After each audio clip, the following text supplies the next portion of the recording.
Bonsoir.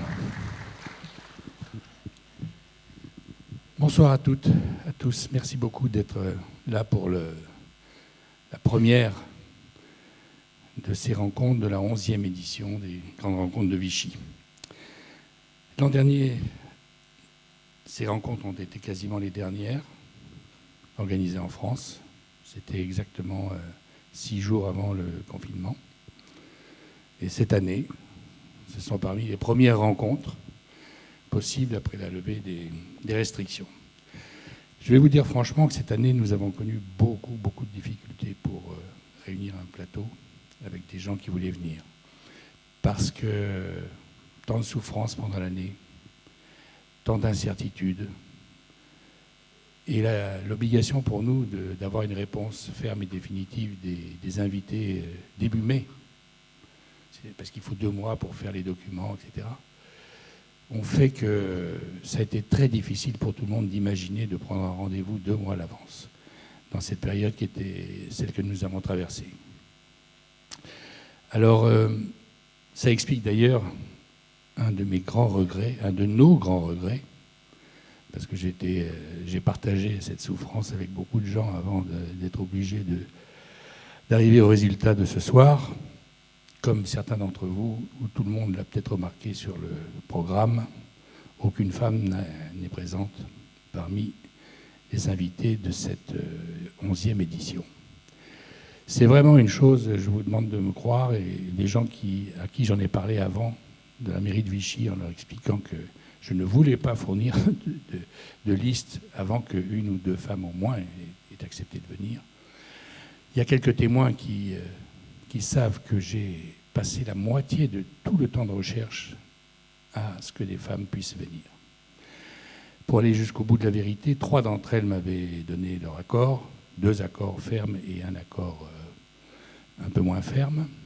Et une semaine ou 10 jours avant l'obligation pour nous de donner la liste des invités, elles n'ont pas pu venir, pour de bonnes raisons en plus, et tenant à l'incertitude des temps. C'est-à-dire que dans cette période-là, beaucoup de gens ont vu leur calendrier, leurs prévisions complètement changer. Et donc, ils ont été obligés de ne pas venir. Voilà, je voulais vraiment vous dire que ça m'a fendu le cœur. Le maire ici présent, M. Aguilera, a été informé de cet état de fait et de mon incapacité à faire venir une femme. Et n'y voyez surtout, s'il vous plaît, aucune ni intention, ni négligence. Voilà. J'ai vraiment tout fait pour que ce soit possible. Alors, je voulais, comme je le fais chaque année, remercier tous ceux qui nous permettent de nous réunir ensemble, chaque année depuis 11 ans, parce qu'on leur doit beaucoup. Si les gens qui ont décidé de permettre qu'on se retrouve ensemble ne le faisaient pas, ce ne serait pas possible. Donc, monsieur le maire, merci beaucoup. Merci à toute l'équipe municipale qui a donné beaucoup de son temps à ces grandes rencontres. Merci aux libraires. Un grand salut aux libraires.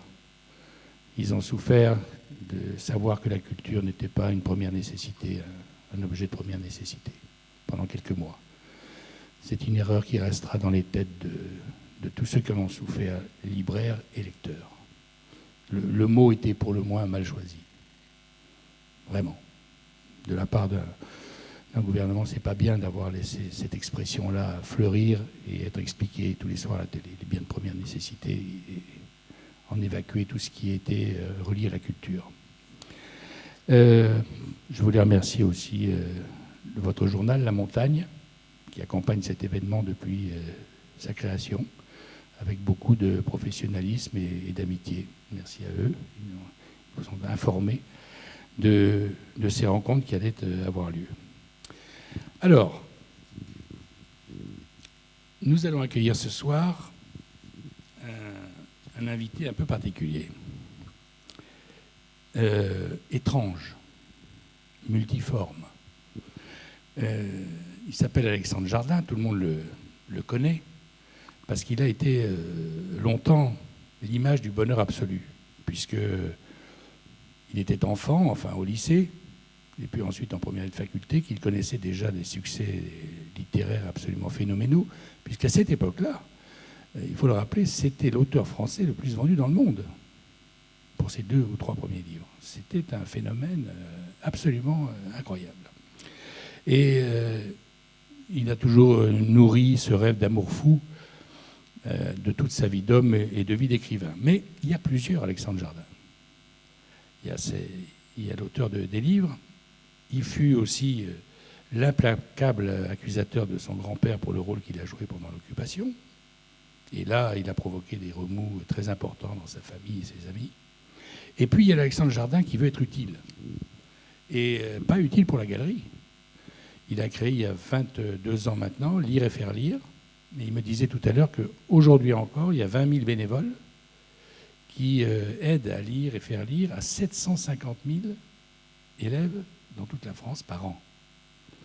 Et il a donné énormément de son temps pour avoir des subsides des villes, des régions, des départements, de l'État, d'éducation nationale. Enfin, il s'est démené beaucoup pendant plus de 20 ans pour cette affaire-là. Et il a dépensé des trésors d'énergie. Et pour ceux qui ont une bonne mémoire, il a même été candidat à l'élection présidentielle, la dernière. Et il n'a pas pu réunir le nombre de signatures suffisant. Je crois qu'il était à 280 ou 290, et il en faut 500, et donc il n'a pas pu se présenter. Et puis alors, il y a ce dernier roman qui nous dit que ça y est, cette fois, son rêve d'amour fou va se réaliser parce qu'il a compris que pour qu'il y ait un amour fou, il faut que ce soit de la part de l'homme et de la femme. Et donc il a écrit un livre à double voix pour une recherche féminine et masculine de l'amour fou. Et donc il écrit ce livre. Et qu'est-ce qui se passe à la suite de ce livre? Le vrai amour fou vient. Il va nous raconter ça, c'est absolument... en l'écoutant, on se demande si on rêve, si...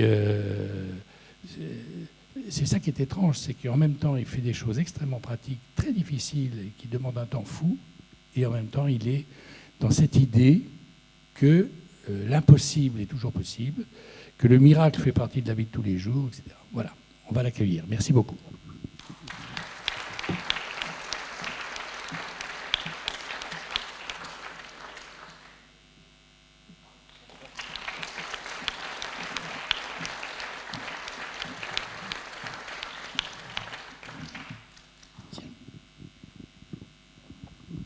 Bonsoir, Alexandre Jardin.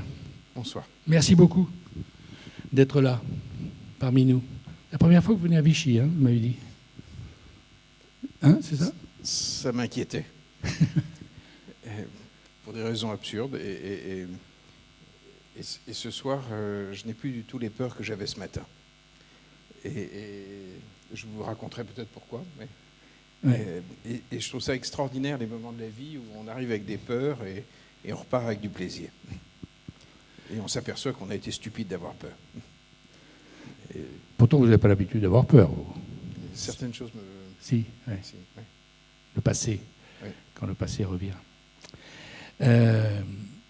Vous avez été, je disais, le symbole du bonheur pour des millions de Français et d'étrangers, parce que vos livres se sont vendus dans le monde entier. Et on se disait, s'il y a quelqu'un d'heureux sur Terre, c'est Alexandre Jardin. Mais je n'étais pas. Vous n'étiez pas? Non, j'essayais de l'être. J'essayais de l'être, mais je ne l'étais pas parce que c'est tout bête. Je rencontrais des femmes qui n'étaient pas la femme de ma vie. Voilà. Et ça, je trouve que c'est une souffrance terrible. C'est-à-dire de ne pas rencontrer dans la vie réelle ce que j'écrivais et d'être désespérément en train de compenser par des romans. Donc en fait, tous ces romans d'amour qui transpiraient le bonheur, c'était votre souffrance? Oui.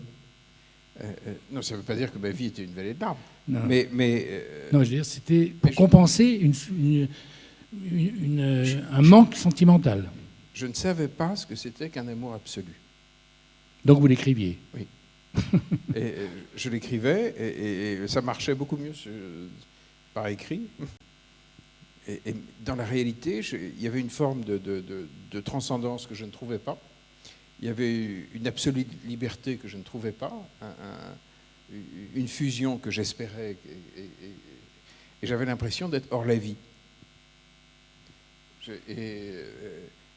Je voyais bien que la plupart de mes copains, ça leur allait d'avoir des couples qui fonctionnaient correctement. Moi, je ne voulais pas un couple qui fonctionne correctement. Je voulais que ça flambe prodigieusement. Je voulais une extase permanente. Je voulais être absolument raide fou. Et il me semblait qu'on était en droit d'attendre ça de la vie. Et je ne le trouvais pas. Il faut dire que vous avez été à bonne école pour avoir des rêves fous, parce que vous aviez une famille qui était une bande d'excentriques absolument invraisemblable. Hein. Votre père, vos tantes, tout le monde était dans cette famille. C'était. J'ai vu des gens qui probablement détraqués par la guerre, par une enfance pendant la guerre. Je voyais enfants des adultes qui n'avaient pas peur de vivre. Ils n'étaient pas retenus. Parce qu'ils sortaient de la guerre. Probablement. Ils avaient une espèce de fin de vie absolument extraordinaire. Quand papa voulait une femme, il devenait un héros de cinéma, jusqu'à ce que la dame craque. Je le voyais dans des dîners être bouleversé par la maîtresse de maison, prévenir tout de suite le mari et avertir le mari qu'il allait tout faire pour lui prendre sa femme. Vous l'avez vu, ça? Oui, papa faisait ce genre de choses. Et tout à coup, je voyais la dame qui n'avait pas envisagé papa, qui tout à coup se posait des questions. et tout à coup, il était extraordinairement drôle. Oui, votre père était quelqu'un de flamboyant, très intelligent. Le mari riait, d'ailleurs, vous ne pouvez pas penser que c'était vrai. Oui, c'est ça. Et il partait avec la dame. Et donc, je voyais qu'il y avait une possibilité de partir avec la dame. Je voyais qu'il y avait une possibilité de romanesque. En vrai, c'était possible. Et puis, ensuite, je retrouvais leurs histoires au cinéma. Parce qu'il était scénariste. Il était scénariste. Et il travaillait pour énormément de metteurs en scène. Et puis, maman n'était pas totalement spécialisée dans la fidélité. Et les hommes se battaient pour elle, et ensuite ils en faisaient des films. Donc je voyais qu'il y avait une... C'est un univers incroyable, hein, quand même, de vivre là-dedans, enfant. Les années 70, les années 60-70, jusqu'aux années 80, ont quelque chose, à Paris, d'assez délirant. Hein. Oui. Il n'y a qu'à voir les films de Sautet, tout ça. Claude Sautet était un des hommes de maman. Donc je retrouvais leurs histoires d'amour dans les films de Claude. Et je voyais Romy Schneider déguisée en maman. Et donc je savais qu'il y avait une correspondance entre la féerie du cinéma, la féerie de la vie, qu'il y avait une possibilité que ça ne soit pas étanche. Et votre père vous expliquait que la vie, ça pouvait être comme ça, à vous, enfant? Il me le montrait. Il n'avait pas tellement besoin de vous en parler. Oui, je sais pas, il me réveillait avec mon correspondant anglais 10h du soir quand je m'endormais, et il nous disait, les enfants, venez, je vais vous montrer la femme que j'aime. Bon, alors, on se mettait. Et puis on arrivait au Paradis Latin. Paradis Latin, c'était un cabaret à l'époque, oui, bien sûr. Oui. Mais qui était délirant. C'est-à-dire que je rentre dans la salle et je vois une dame toute nue, domptée dans une cage, et on nous installe à table, et je me souviens, et papa me dit, c'est elle que j'aime. Et l'anglais m'a dit, on ne dira rien à Londres. Et puis tout à coup, il y avait des batailles d'avions qui tombaient du ciel. En fait, il y avait une espèce de folie. Et puis à la fin, on a embarqué la dame. Et papa n'a pas voulu qu'elle retire sa robe de scène. Elle est partie avec les plumes. Et on est parti à Deauville. Et je me souviens, on est arrivé au milieu de la nuit dans cet hôtel, avec la dame à moitié nue, avec des plumes. Et donc, vous aviez quel âge? 13 ans. 13 ans. Et donc, je savais que... L'impossible était possible. Oui, voilà. Mais vous avez commencé avec un miracle aussi. Je veux dire, votre succès littéraire à 18 ans, vous avez dû vous dire, mais ça y est, ça continue, ça va continuer avec moi. Ça ne me paraissait pas normal. Bon, ça me tombait dessus. Voilà. Mais je savais que ça pouvait arriver. Et c'est vrai que ça peut arriver. Regardez, je me suis baladé tout à l'heure dans un coin, je me suis perdu plutôt, dans Vichy.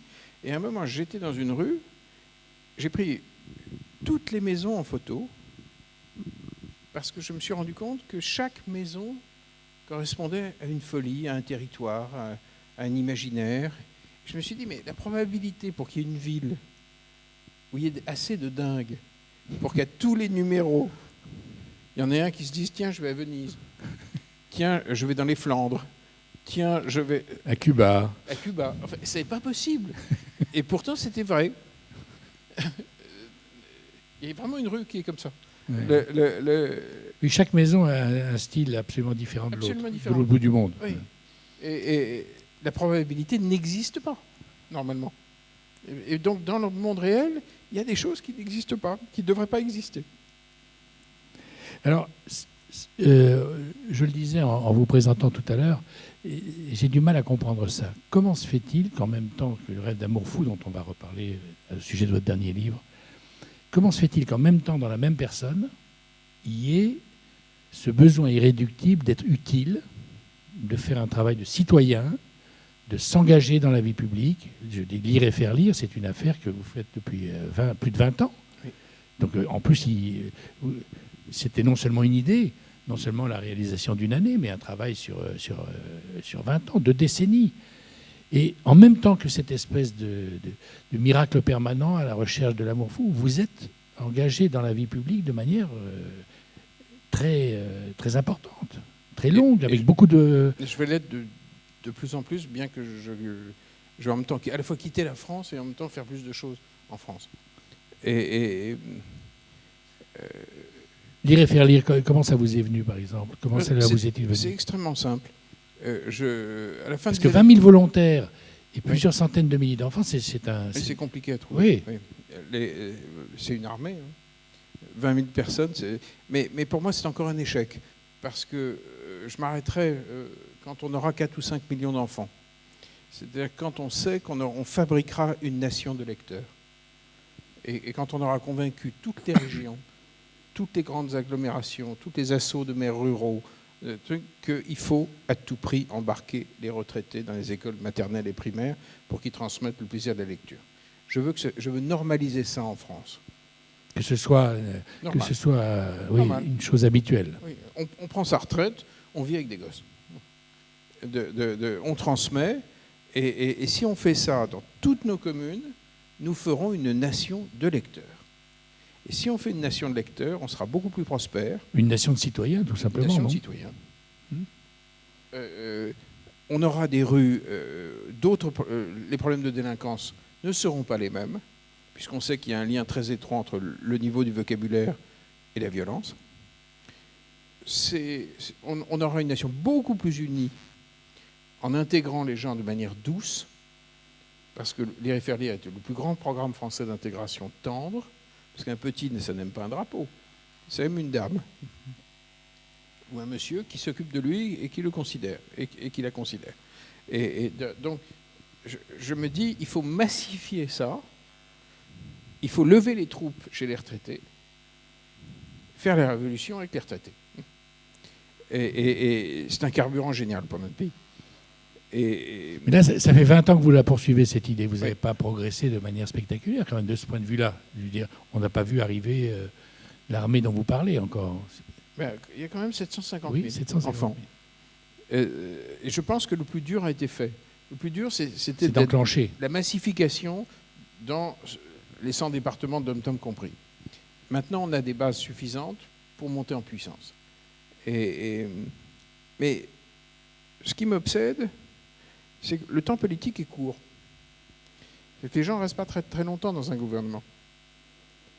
Or, on sait très bien que ce qui modifie une société, c'est l'action opiniâtre sur des décennies. Bien sûr. Donc, sur les choses sérieuses, je me dis que nous, citoyens, devons, avec nos élus locaux, bosser sérieusement sur du très long terme. Parce que ce qui va modifier notre pays, c'est de faire des générations successives de lecteurs. Et ça ne correspond pas au temps politique national. Ça ne correspond pas. Donc nous, citoyens... Donc ça veut dire que les responsables politiques ne peuvent pas physiquement assurer la continuité d'un programme de ce genre. Mais non.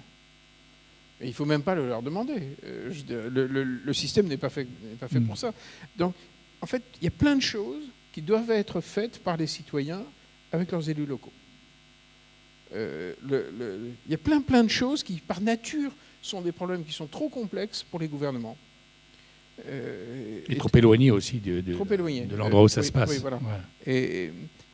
Et en fait, moi, j'ai décidé de mener ma politique pour faire un pays de lecteurs. Et j'ai multiplié les initiatives, dont une autre. Je suis derrière. Ça fait 4 ans, quand vous allez dans un McDonald's, vous avez le choix, quand vous prenez un menu enfant, entre le jouet en plastique absurde que le gosse va jeter et un album jeunesse. On a distribué 60 millions d'exemplaires. 60 millions. C'est colossal. Et je sais que ce sont les milieux les moins favorisés qui arbitrent le plus dans les Happy Meal pour le livre plutôt que pour le jouet en plastique. Donc là, on utilise la puissance marketing d'une grande marque. En fait, quand on décide d'activer les ressources de la société, il faut utiliser les compétences là où elles sont. Et donc changer complètement de mode opératoire. Et des opérations comme ça, je suis en train d'en monter encore plein d'autres. Mais quelle est la partie de vous qui s'engage dans ces affaires-là qui sont longues, compliquées? Comme vous dites, on va voir un ministre 6 mois après, il ne l'est plus, il faut recommencer. Alors d'abord, je ne vais plus voir les ministres. Parce que le pire, c'est quand ils disent oui. Parce qu'en général, quand c'est bien, ils disent oui.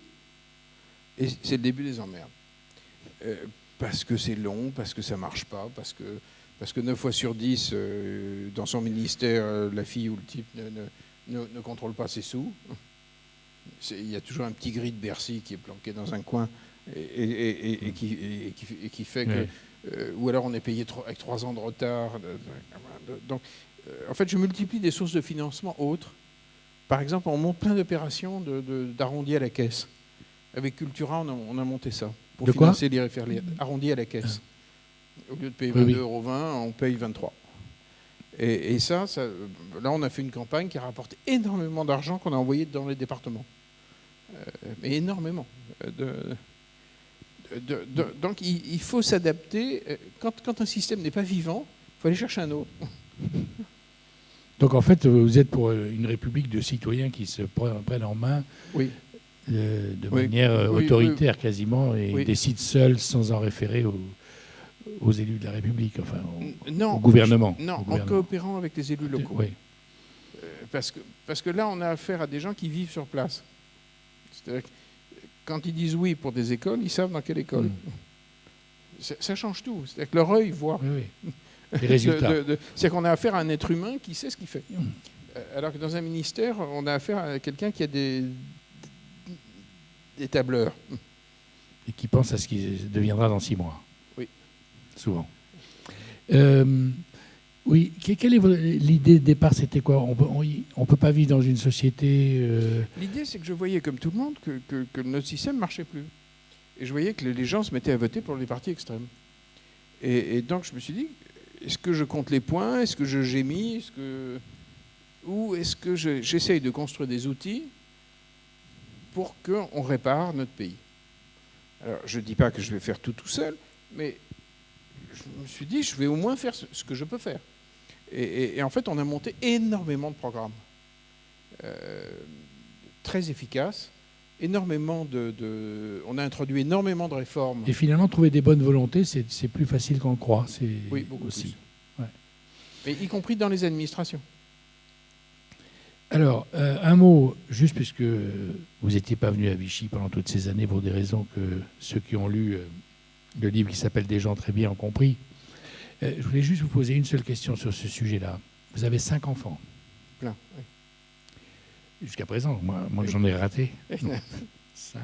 Vous avez 5 enfants, vous avez pris la responsabilité, de votre famille, de vos entourages, de publier un livre qui était une violence probablement justifiée, puisque vous êtes les seuls à savoir exactement ce qui s'est passé. Vous aviez des sources que les autres n'avaient pas.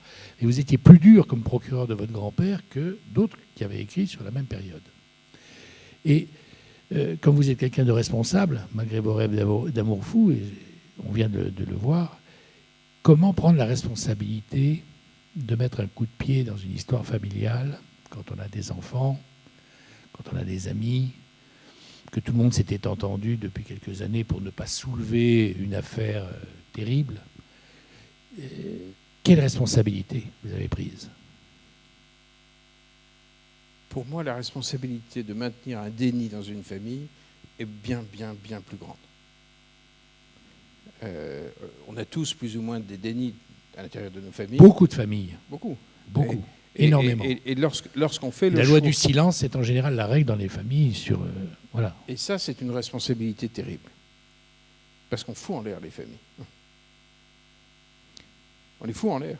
C'est-à-dire donc, pour moi, Vous croyez que la transparence totale sur les pas vies de totale, famille. je n'ai pas dit totale. Je dis que lorsqu'il y a clairement un déni énorme, qu'il y a un éléphant rose au milieu du salon, et que toute la famille fait comme s'il n'y avait pas d'éléphant, là, on fait des fous. Et surtout, on fait des familles qui ne peuvent pas vivre avec le réel. Vous parlez de vous, là aussi ? Oui, bien sûr. Mais y compris, moi, dans ma famille, mon père meurt très jeune, j'ai un oncle qui se pend, j'ai un frère qui se met un coup de fusil dans la bouche. Il y a beaucoup de morts, en fait. Quand le réel est très compliqué, vivre avec le réel, quand c'est trop compliqué, je vous prends un exemple tout bête. Lorsque j'ai publié Des gens très bien, un jour, je suis à la gare de Lausanne. Et il y a une femme qui m'aborde et qui me dit je m'appelle de quelque chose. Et je lui dis je ne vois pas bien. Et elle me dit mais moi, mon grand-père, c'était et le dernier nom, c'est celui. Mais le premier, c'était du Moulin de la Barthette. C'était le DIRCAP de Pétain. Donc l'homologue de mon grand-père. L'homologue du grand-père pour Laval. Et je lui dis ah bon. Elle me dit j'ai lu votre bouquin, ça m'a fait beaucoup de bien. Alors je lui dis pourquoi ? Et elle me dit vous savez, quasiment toute ma famille est en hôpital psychiatrique. C'est-à-dire qu'en fait, ils étaient en train de cacher qui ils étaient. Ils employaient donc le dernier nom, mais ils savaient bien qu'il y avait un premier nom qui avait posé un problème. Yeah, oui. Et donc, dans toute cette famille, ils portaient un nom qui n'était pas le bon. C'était pas votre cas. Non, mais nous, mon père l'avait montré de manière à ce qu'on ne le voit pas. C'est-à-dire qu'il avait publié un livre en 1978 qui s'appelle Le Nain jaune, qui avait eu le Grand Prix de l'Académie française. Et personne n'avait dit qu'il y avait le moins de problèmes. Et ensuite, il publie un deuxième qui s'appelle La bête à mon Dieu, en 80. Et devinez qui fait la préface pour dire qu'il n'y a pas de problème. François Mitterrand. Des années plus tard, on a appris que Mitterrand avait eu une vie un peu plus compliquée. Mais à l'époque, on ne savait pas. Et en fait, je pense qu'il n'y a rien qui est toxique si on vit avec. Et vos enfants, alors, comment... Mais je pense, je dis ça dans une ville où il y a un passé particulier. Oui. Je pense que quand on dit les choses ne sont pas toxiques. Alors je pense que quand on vit dans les dénis, c'est terrible. Pour toutes les familles, pour les villes, pour les pays, pour les regardez, comme les Sud-Africains, quand ils sont sortis de l'apartheid, Mandela a décidé qu'on allait se mettre à jour. Et ils ont fait un travail. Puis ça a été simple. Après, ils ont vécu avec un passé compliqué aussi. Et alors, mes enfants, moi, en fait, j'ai fait ça parce que j'en avais. À cause de vos enfants ? Oui. Pour pas qu'ils subissent le sort que vous aviez vous-même subi ? Oui. C'est-à-dire, je ne voulais pas vivre dans une famille toxique. Et je me souviens un jour, j'avais un fils qui était en 3e, et il me dit, j'ai des copains qui t'ont entendu parler à la radio. Et ils m'ont dit dans la cour, dans ta famille, ils ont tué des juifs. Et je dis, t'as répondu quoi ? Mais j'ai dit oui. Il me dit, ça leur a coupé la chic. Personne ne s'attendait à ce que je dise oui. Il me dit, écoute, t'as bien fait d'écrire ton bouquin, j'aurais pas à le faire. Et il était en 3e. Et tout à coup, ce môme a dit, j'aurais pas à le faire, c'est plus mon problème. Le problème est réglé. On en a parlé, on n'est pas en train de se mentir, les choses sont comme elles sont. Et on va vivre avec la réalité. Et j'ai trouvé qu'il y avait une sagesse chez mon fils qui, tout à coup, dit oui. Bon, bah oui. C'est sans conséquence, vous croyez, d'avoir son fils qui a à dire ça à l'école? Mais non. Mais ce qui a des conséquences dramatiques, c'est l'inverse. C'est l'inverse, oui. Il faut arriver un jour à aimer le réel, comme il est, on va vivre avec. Et venant de vous, ça a de la valeur. Oui, j'ai eu beaucoup de mal, toujours. Juste un dernier mot avant de passer à votre bouquin, votre livre. Je vous ai entendu un jour à la télévision, c'était vers le mois de mars de cette année ou avril. C'était sur la pandémie. Et le présentateur de l'émission, c'était une émission entre 18 et 20 heures, si j'ai bonne mémoire, et dit on va recevoir Alexandre Jardin qui a un message à nous dire. Je dis tiens. Et donc j'ai écouté et j'étais surpris de la colère qui a été la vôtre ce soir-là, en parlant du traitement infligé à la jeunesse. Oui, j'étais extrêmement choqué. On vit dans un pays où les gens qui votent sont vieux. C'est les plus vieux qui votent. Ceux qui ont le pouvoir économique sont plus vieux. Ceux qui ont le pouvoir politique sont plus vieux. Et on a pris des options politiques, collectives, qui n'étaient pas faites pour la jeunesse. Pendant la pandémie? Oui, bien sûr. On a eu. C'était pas facile de prendre des bonnes décisions, avouez-le quand même. Hein. Je ne dis pas que c'est facile. Ouais. Je dis que le devoir de toute communauté humaine est de faire attention à ses enfants et à ses jeunes. Dans n'importe quelle société humaine, s'il nous reste un soupçon d'humanisme, on doit faire gaffe à nos jeunes. C'est pour ça que le pouvoir, d'ailleurs, a pris des précautions de faire que l'école est restée en France plus longtemps ouverte qu'aucun autre pays d'Europe, quand même. Et Blanquer s'est très bien conduit, puisqu'il a mis sa tête... oui, il a engagé sa tête sur cette affaire. Là-dessus. Mais Dieu merci, il y a eu quand même des gens qui, à un moment, disaient on négocie pas sur les gamins. Mais en revanche, le monde étudiant, moi je le voyais à Paris, alors à Paris c'était particulièrement catastrophique, oui. Mais ça a été catastrophique. Il y a eu une paupérisation dramatique, enfin, il y a eu et sans que collectivement, nous Français, trouvions ça effarant, quoi. Si, ça a été assez souligné quand même, la misère du monde étudiant quand même pendant cette année, avec, vous vous souvenez, les queues dans les banques alimentaires, etc. Si, c'était... Mais c'est venu tard. Oui, c'est venu tard. C'est venu tard. C'est venu au mois de mars cette année, oui. Je veux dire, ça devrait être la prunelle de nos yeux. Ce sont nos gamins. Moi, je l'ai vu autour de moi. Parce que... Vous diriez génération sacrifiée, comme certains l'ont dit? En tout cas, on n'a pas pris soin. Pas assez. Et non, on n'a pas pris soin. Et je trouve que c'est le premier devoir d'une communauté humaine.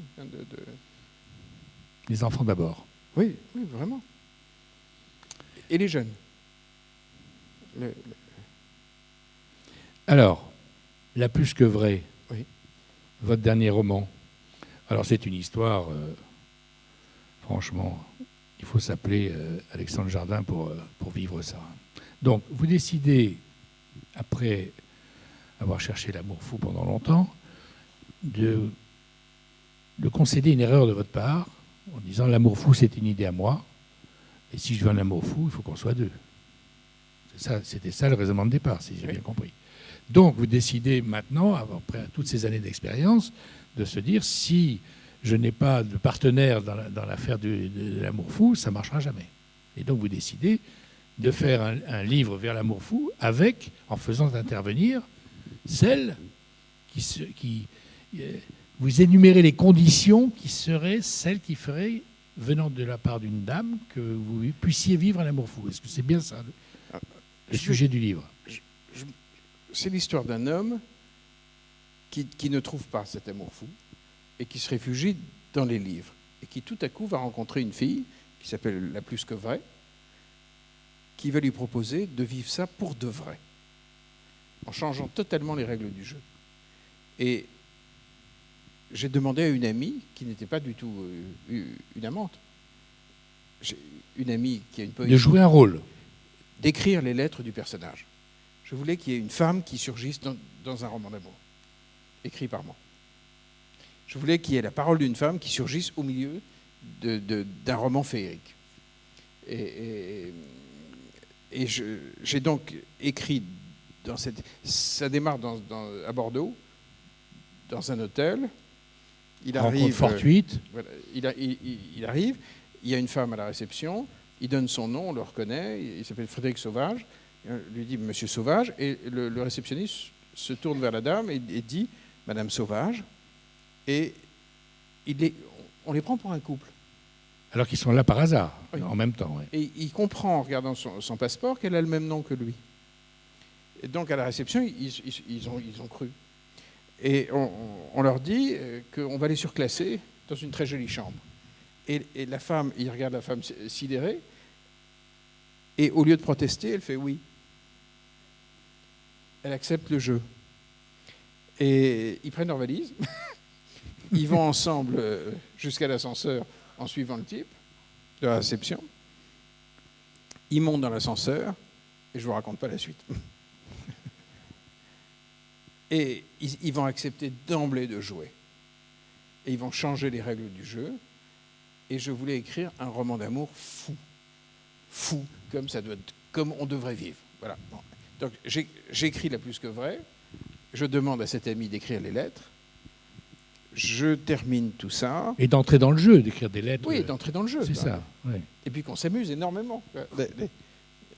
Je dis ça parce que très souvent, l'idée que se font les gens de l'amour absolu, c'est souvent quelque chose de sérieux. Non, ça, c'est vrai. Ouais, non, mais je ne pense pas. C'est vrai que l'idée de l'amour fou, ce qui nous vient à la tête, c'est le Moyen-Âge. Oui, voilà. Hein, c'était des gens... voilà, dans la réalité, c'est la chose la plus joyeuse du monde. Dans votre esprit, oui. Mais c'est pas le cas. Les gens ne l'entendent pas comme ça. L'amour fou, c'est quelque chose qui rend prisonnier, en fait.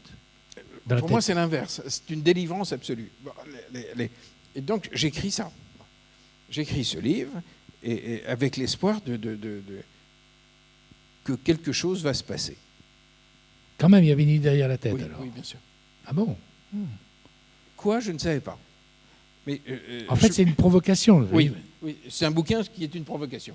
Et puis, et à ce moment-là, le destin devient mieux que le livre.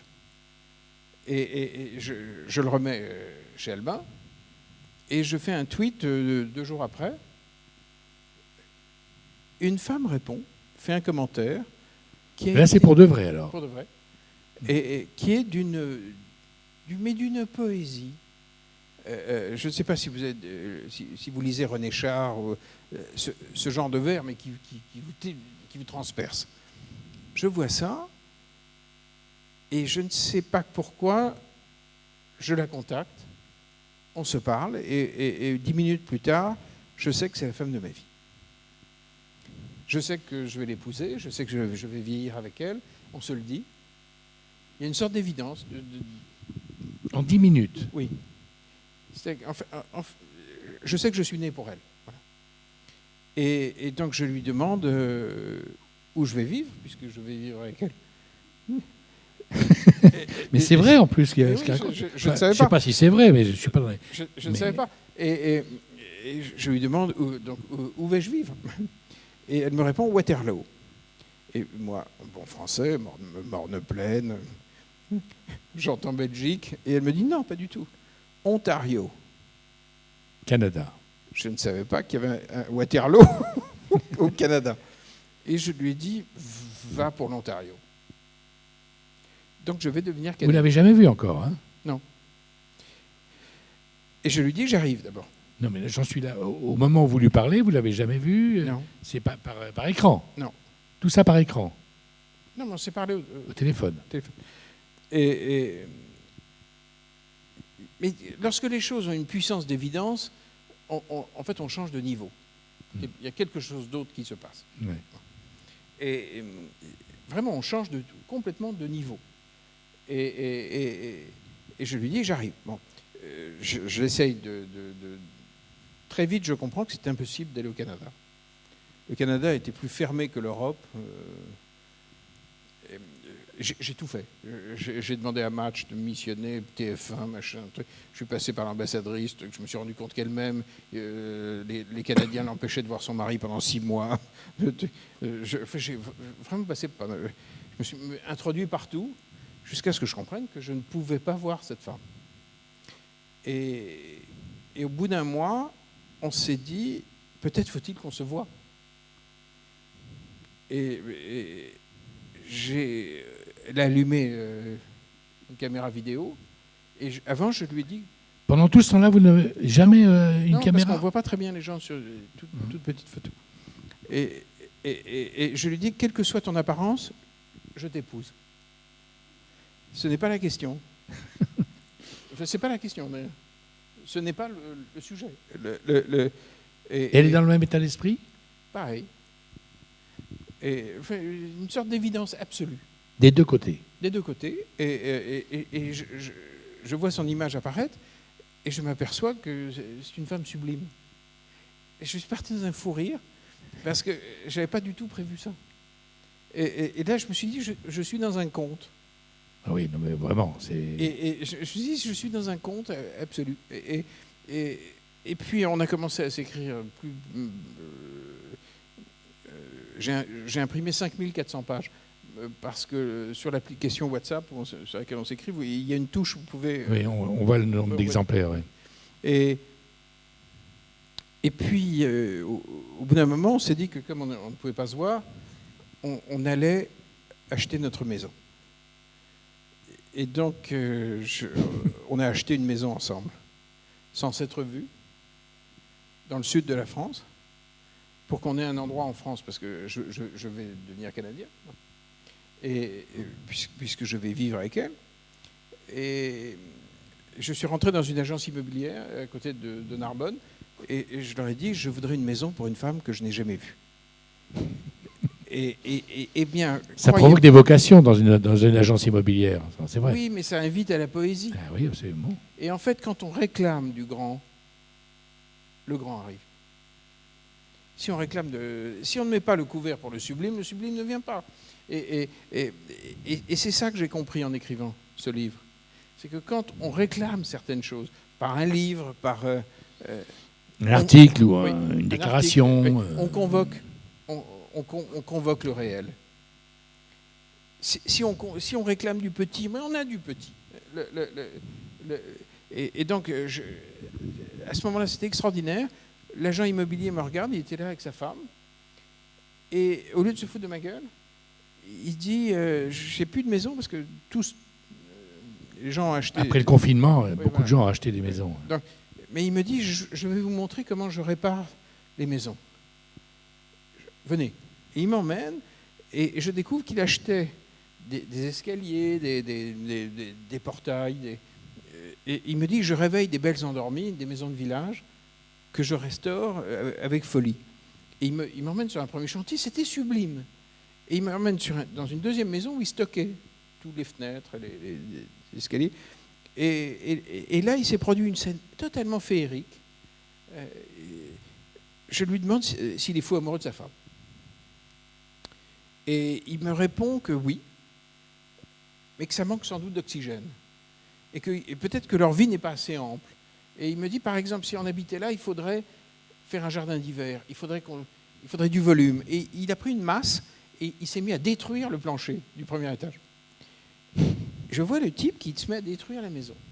Et tout ça pour m'expliquer qu'il fallait créer du volume.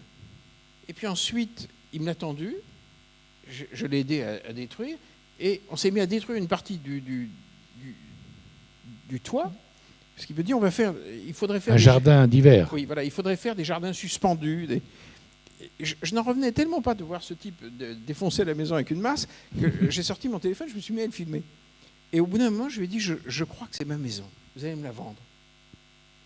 Il me dit, mais c'est pas à vendre. Je lui ai dit, si. J'aime ma Canadienne, je sens que la poésie de cet endroit est faite pour nous. Et il m'a regardé, il m'a dit, écoutez, j'adore vos livres, on habitera à côté. Et pourquoi ça n'arrive qu'à vous, une histoire pareille? C'est ça que... Mais parce que j'ai demandé. Je suis sûr qu'il y a un peu de vrai dans ce que vous dites, bien sûr. Mais je pense que si on ne demande pas la Lune ne vient pas. Et quand ensuite j'étais voir un banquier, d'abord la banque a dit non, parce que la maison était réputée vétuste. Donc une banque ne peut pas prendre en garantie un bien vétuste. Absolument, oui, c'est vrai. Donc, et tout à coup, le banquier m'a dit, mais je veux que votre histoire marche. Et tout à coup, le mec trouve une solution. Donc, j'ai rappelé au Canada, j'ai dit, la maison est en route. Et puis ensuite, ça n'a pas cessé d'être comme ça. Et hier, par exemple, parce qu'à un moment, je me suis mis à écrire sur Facebook ce qui m'arrivait. Et hier, je voyais à Paris, il y avait une réunion de couvreurs de toits. Et ils m'ont dit, on vous suit sur Facebook, monsieur. Et avec les collègues, on s'est dit que pour son arrivée, on va vous trouver le plus beau toit de Paris pour aller dîner. Et je dis, vous rigolez? Il m'a dit, non, nous, on ne rigole pas. On va vous trouver le plus beau toit de Paris. Je l'ai rappelé, je lui ai dit. Et ensuite, je tombe sur un producteur de cinéma, je ne vais pas raconter tout, et qui me dit, mais quand elle arrive, j'ai un palais à Venise. Il me semble que dans cette histoire, il faut un palais à Venise. J'ai rappelé en Ontario. En fait, je pense que l'être humain a envie que la vie soit géniale. Bien sûr. Il a envie. Donc, l'être humain n'a pas envie d'histoire médiocre. Il n'a pas envie de ça. Mais pensez-vous que vous vivez un fantasme, avec tout le plaisir que ça peut être? Vivre un fantasme, c'est formidable. Oui. Vous vivez ça ou bien vous vivez une réalité? Je crois qu'il n'y a rien de plus réel que de prendre 8 mois pour rencontrer une femme. Je pense que la plupart des gens qui s'embrassent comme ça et qui ne se connaissent pas, ne se connaissent pas. La drague, vous voulez dire? Je pense que l'amour, c'est du temps. Et que quand le destin orchestre les choses pour qu'il y ait du temps, c'est une grâce. Ma notaire, par exemple, a essayé de m'empêcher de signer. Et pendant une demi-heure, c'était extraordinaire. Elle me disait, mais non, c'est pas possible, tu n'as jamais vu cette femme. Et je lui ai fait remarquer qu'elle avait vu son mari, et que son mari couchait avec sa secrétaire.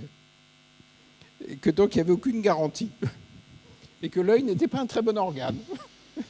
Pour se renseigner, finalement. Vous dénoncez en plus? Non, mais c'était vrai. Oui. Mais,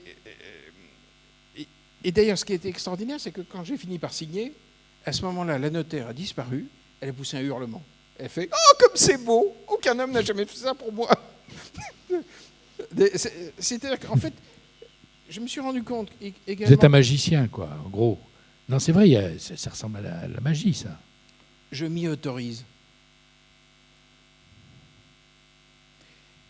Et je pense que quand on s'autorise à faire rentrer la magie, on lui laisse une place. Et c'est pour ça que j'étais aussi content que ce livre sorte. Parce que j'ai bien vu dans le courrier, j'ai bien vu sur les réseaux sociaux que les gens se sont mis à s'autoriser des choses. Ça me fait penser à l'histoire de votre père. Oui. Non? Que vous racontiez au début. Sauf qu'il n'était pas très monogame. Alors que... Oui, il n'a pas eu... oui, ce flash-là, il n'a pas eu... Non, oui. non. Je pense qu'il n'a jamais connu cette complétude absolue. Cet assouvissement total à travers une rencontre. On ne peut pas mentir dans une rencontre comme ça. On peut pas...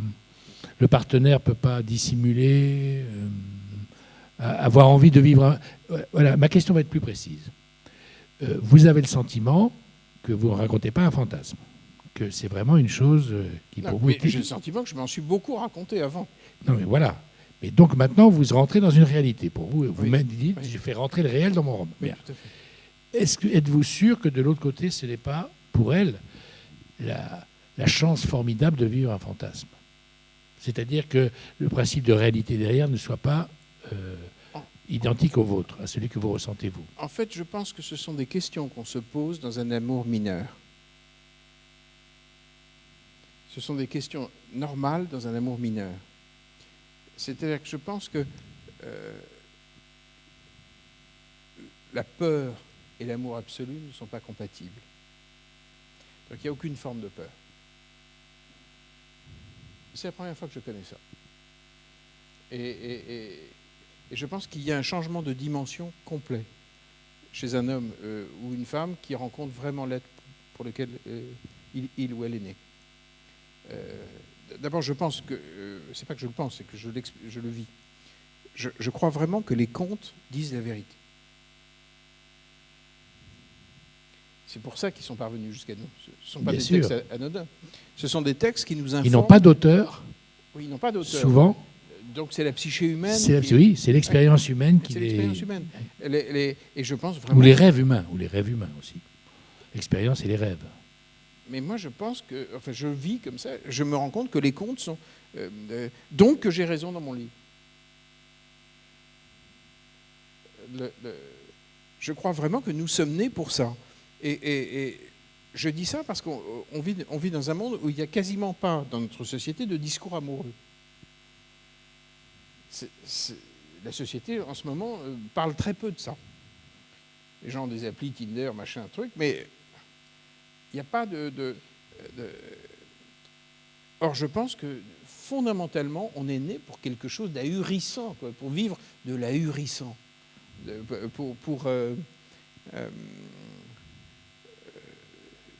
pour cette fièvre. Est-ce que la rencontre physique peut, à votre avis, changer quelque chose? Parce que le physique, c'est tellement important. C'est-à-dire, même la manière d'être, de bouger, de marcher. Ah, mais bien sûr, ça va être extraordinaire. Ça va être extraordinaire, vous en êtes sûr à l'avance? Je le sais. Mais nous ne sommes pas des sacs de peau. On est des cœurs. Et si le cœur est engagé, tout l'être est... Pas l'ombre d'un doute. Non. Non. Ce qui est bizarre, c'est que vous avez connu tellement de... vous l'avez dit, j'ai été obligé d'écrire des livres pour le vivre. Oui. Là, en fait, ce livre, c'était un tremplin. Oui, c'était en fait... Et d'ailleurs, j'ai une critique à faire à ce livre, mais je n'étais pas capable d'écrire ça en écrivant La plus que vraie. C'est que je découvre que quand, dans un grand amour, il n'y a rien à faire. Ça se fait. Tout se fait. Vous n'intervenez pas, finalement, au bout du compte. Ça se fait sans vous, à la limite. Fait. La maison arrive, elle se fait. En fait, quand on est dans cette grâce-là, il n'y a pas d'effort. C'est qu'on est à sa place. Et vous il n'y a pas d'effort. Vous craignez la vision directe ou pas? Mais non, je crains rien du tout. Vous n'avez plus peur, oui. Non, je crains rien du tout. De toute façon, il nous est arrivé le pire. On nous a séparés pendant 8 mois. Elle a des enfants? Elle était mariée? Oui. Oui, d'ailleurs, je lui ai dit, mais est-ce que tu es libre? Il m'a dit non, je suis marié avec deux enfants. Et je lui ai dit, est-ce que c'est un problème? Elle m'a dit non. Vous savez quoi? J'ai l'impression que vous finirez seul dans un cours. Je vous assure. Vous parlez d'une relation qui est tellement haute. Oui, elle est vraiment haute. Qu'elle ne supporte pas... Mais c'est vraiment une femme considérable. J'en doute pas, mais vous voyez ce que je veux dire? Vous êtes assez intelligent pour voir où je veux en venir. C'est un amour qui est un amour qui dépasse... Bien sûr que c'est un amour spirituel. Voilà. Bien sûr. C'est un amour spirituel. Oui, mais je découvre aussi... Et donc, je me dis, l'amour spirituel atteint ces sommets-là parce qu'on ne rencontre jamais la personne. Non, le cul va être fabuleux. Non. Prétentieux. Non, ça va être extraordinaire. Parce que ça fait partie de la féerie. Et puis parce qu'on est construit pour ça. Mais je pense, effectivement, c'est vrai que, d'ailleurs, je pense que je vais modifier La plus que vraie sur certains aspects, dans certains chapitres que je vais modifier pour la version qui sortira en poche. Parce que... Vous allez faire la plus que vraie. Oui. Hein? Plus que... Notamment parce que je découvre quelque chose qui m'était... Alors que je n'avais pas la moindre idée, c'est que ça me semble compliqué d'aimer totalement une femme si on n'aime pas sa vie spirituelle. Et ça, Oui. je trouve que c'est une grâce absolue, quoi. Je peux rester 1h30 avec elle sur WhatsApp à méditer, à respirer. Et ça ne coûte pas grand-chose. L'extase, simplement de respirer ensemble, quoi, d'être ensemble. Vous êtes sûr que vous finirez pas dans un couvent? Non, non, j'aime vraiment le cul. Non? Non, non, mais je Vous suis finirez vraiment pas un animal. que vous ne finirez pas en adoration comme ça. Mais en tout cas, C'est ça que je veux dire. quand un grand amour augmente notre partie haute, c'est aussi une des grandes fonctions de l'amour. Bien sûr, évidemment. Mais il n'est pas interdit, au fil du temps, de laisser sa partie haute vivre de plus en plus.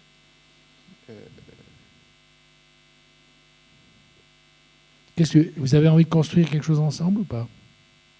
Ou bien ça n'existe même pas cette question-là de... Mais je l'épouse dès qu'elle peut. Non, mais mener un projet ensemble ou pas? Oui, on a beaucoup de projets, en fait. Oui. Elle est aussi engagée que moi au Canada. Donc des projets pour les autres, pour Oui, que bien la vie sûr. soit meilleure sur... Mais parce que lorsqu'il y a une joie phénoménale dans parce un que vous couple, êtes fabriqué voilà, pour ça. Ça ne peut pas être uniquement pour nous. Voilà. Merci Alexandre Jardin. Je voulais vous dire, je disais au début que c'était un être complexe. J'étais en dessous de la vérité, comme vous avez vu. Parce que c'est quelqu'un de très rare. Parce que quand il parlait de choses précises, d'organisation de la société, il était sérieux. Et moi, je le connais depuis un moment, et je sais que des hommes politiques l'ont rencontré, et qu'il y a eu des conversations assez nourries avec eux, et que c'était pas du tout un barjot qui venait proposer des trucs impossibles. Pas du tout. Donc c'est quelqu'un qui a un rapport avec la réalité, la difficulté qui est vrai. Et il y a cette histoire familiale, et puis il y a cette histoire de ce rêve d'amour fou dont il pense avoir enfin, Oui. sorti du livre, Sortie du livre. Oui. et la vivre. C'est un parcours invraisemblable. Moi-même, en vous demandant de venir ici, je vous connais depuis longtemps, Oui. Je sais combien vous êtes capable de... Je n'imaginais pas que vous seriez aussi pointu ce soir sur tout ça. C'est un peu impressionnant d'entendre la manière dont vous parlez avec toutes les choses que vous avez vécues dans votre vie. Mais ce qui est impressionnant, c'est d'avoir le privilège de tomber sur une femme considérable. Mais c'est un vrai très grand privilège et de la reconnaître. Et c'est vraiment une femme qui a une densité,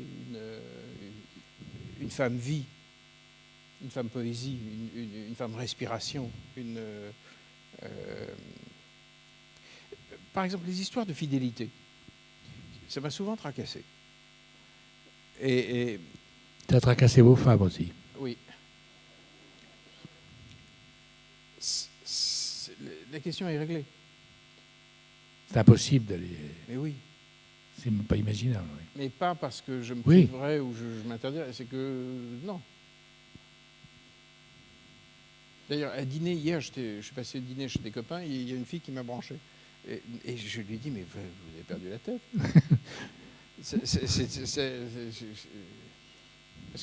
Mais vous prenez pour un romancier. Non, mais je pense que quand Se disait que on est c'était très du- heureux, on est un peu plus magnétique. Oui, ça c'est vrai. Donc, C'est juste. Oui. et donc, je ne suis pas du tout. Mais ça se règle tout seul, en fait. En fait, il y a un certain nombre de choses qui se mettent en place. Oui, tous les préalables, toute une série de préalables Oui. tombent avant même qu'on les évoque. Oui. Alexandre Jardin, merci beaucoup d'avoir été avec nous. Vous allez signer, pour ceux qui le veulent, votre ouvrage. Et je vous remercie vraiment d'avoir passé comme ça une grande heure ensemble, parce que vous avez joué votre rôle de romancier. Je voudrais juste vous Allez-y. raconter un truc Ah ouais. sur ma peur à Vichy. J'avais les jetons pour plein de raisons par rapport à... donc, mon grand-père était directeur de cabinet de Laval. Il avait son bureau à l'hôtel du Parc. Et il habitait dans un petit château à Charmeil. Pas le château où était Pétain, À côté. à côté. un peu plus petit. Et tout ça, c'était des endroits dont mon père parle dans ses livres, dans La Garnevende. Et puis, après avoir publié des gens très bien, j'ai vu arriver, puisque lorsqu'il a quitté Vichy, il a évidemment brûlé une grande partie des archives, mais il n'a pas pu brûler ce qu'on appelle les archives de Berlin, c'est-à-dire l'équivalent que détenaient les Allemands. Et après la sortie de mon livre, je vois arriver plein d'informations. Et des choses qui assez pénibles. Bon. Des détails pénibles. Donc, je comprends qu'à Charmeil, tout ce qui n'était pas possible et compliqué à traiter de manière un peu faciale à l'intérieur de la ville, ici, se traitait à Charmeil. Dans ce petit château. Et je m'aperçois, par exemple, qu'il fréquente beaucoup un homme qui s'appelait Karl Oberg, qui était vraiment pas sympa. Oui, c'est là que se traitaient en fait les accords secrets, qui Oberg, est assez monstrueux en général. Le patron de toutes les polices allemandes en France. C'est le type qui avait mis en coupe réglée un an plus tôt la Pologne. Enfin, donc j'avais peur de cet endroit. Et j'étais mal à l'aise. Bon. Et tout à l'heure, je vais ce matin dans le premier château, je discute avec les deux hommes qui ont rénové cet endroit, c'est une chambre d'hôte incroyable, et on visite tout ça, et ils me donnent le nom de la propriétaire du petit château. J'étais avec quelqu'un avec qui on réfléchit sur un documentaire, il laisse un message, et puis je lui dis non, j'ai pas envie. J'ai pas envie d'y aller. Il me dit oui, d'accord, mais si on fait le documentaire, je lui dis j'ai pas envie. Non. Finalement, la dame rappelle. Et puis elle me dit j'ai un cabinet médical juste en face d'ici, j'ai vu l'affiche. Ah. Et puis on parle et elle accepte, ça se fait. Donc, je vais la chercher, on conduit, on arrive dans cet endroit qui me foutait les chocottes. Et là, extraordinaire. Je tombe sur une maison bourrée d'œuvres d'art, bourrée de vie, de beauté, une maison qui a été complètement rénovée, une explosion de vie. Et une femme lumineuse. Vous n'êtes pas tombé amoureux d'elle quand même, non, Mais, vous pourriez en avoir, oui. Non, mais je tombe sur quelqu'un absolument rayonnant. Ouais. Dans un endroit qui pour vous était un épouvantail. Oui. Et je repars, et je lui ai dit, vous ne pouvez pas savoir le bien que ça me fait. Je rentre avec une vraie trouille. Je pensais à Auberg, et je me retrouve devant le réel. Et le réel, aujourd'hui, en 2021, à Vichy, c'était ça. C'était cette fille folle d'œuvres d'art, de jubilation. Et tout à coup, le fantôme part, et je suis reparti, mais profondément heureux. Et en fait, quasiment toutes nos peurs sont comme ça. On a les chocottes. Si on y va et qu'on rentre, ça se passe toujours mieux que prévu. Mais il se passe toujours souvent quelque chose qui est de l'ordre de la vie. Et voilà. Donc n'ayez jamais peur. Rentrez dans les maisons qui vous font peur. Il y a un pape qui a dit ça déjà. Vous vous souvenez, Jean-Paul II. Merci beaucoup. Merci beaucoup. Merci.